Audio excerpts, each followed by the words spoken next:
शम्भो शिव महादेव शम्भु। आज बिहान शुभ बिहानीको काम यति करेछ बारी गोडमेल गरियो। मिटर जतिकै हुन थालिसके रहेछ। मिटर बढी यो असारे सिमी यतातिर पनि मिटर बढी।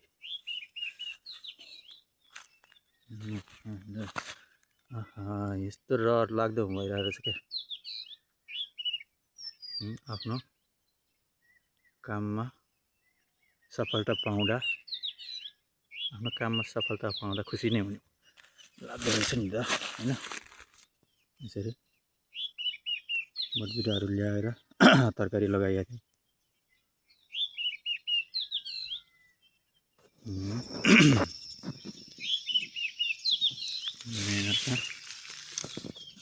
मेहनत गर्नै पर्ने हुन्छ हरेक काम कुराहरूमा। फ्रेन्डहरू मेहनतको फल मिठो हुन्छ।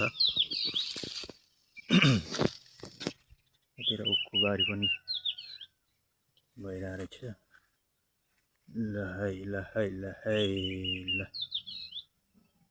ल सानो त्यो माथि आँपको हाँगाहरू थियो, सानो थाङ्रा हालिदिएको थियो।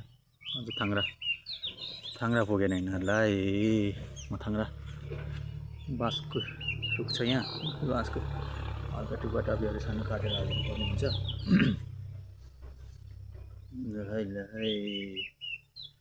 असारे सिमी असारे महिनामा, जेठ महिनामा फल्दैछ। असारे सिमी जेठ महिनामा।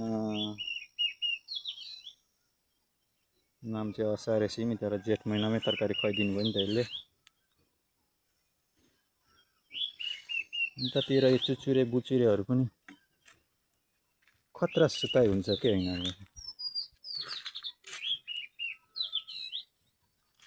चुचुरे बुचुरेहरू उतातिर चाहिँ पुरै आज यो जाडो महिना जस्तै देखिरहेको छ क्या भ्यू। उतातिर फर्सी बारीहरू, उतातिर सानो घर छ। हाम्रो सानो घर होला फराकिलो मन होला भनेर हैन भन्ने गीतहरूलाई सुनेर पनि मनन गर्नुपर्छ। यी घरबेटीहरू खोइ सुत्दैछन् के अरे अझै। यिनीहरू पनि अब उठ्ने बेला हुन लाग्यो होला। यताका घरबेटी आमाहरू खोइ टाइम हुँदैछ होला। यतातिर लिची पनि हल्का रातो हुन थालेछ। छोरीहरूले खाने भए। यतातिर इस्कुसको मुन्टा,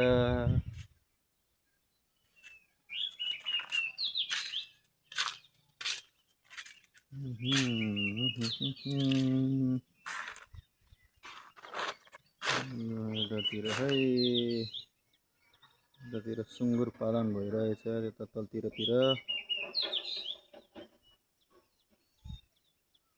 यता सुँगुरको फार्महरू बढ्दैछन्। सुँगुरको फार्महरू तलतिर बारीतिर, छिमेकीहरूकोतिर, त्यतिर फर्सी बारी। यतातिर आरू पाकिरहेको रहेछ। आरू पनि पाक्न थालिसकेको रहेछ। तलतिर फेरि सिस्नो घारी छ। घारी पनि फाड्नु पर्छ र आरू टिप्नु पर्छ। केटाकेटीले जान सक्दैनन्, अन्त टिप्थे होला नि। यसको पनि भोलि बिहानतिर यसलाई पनि कटिङ गर्नु पर्छ। यतातिर केराबारी भइरहेछ यतातिर।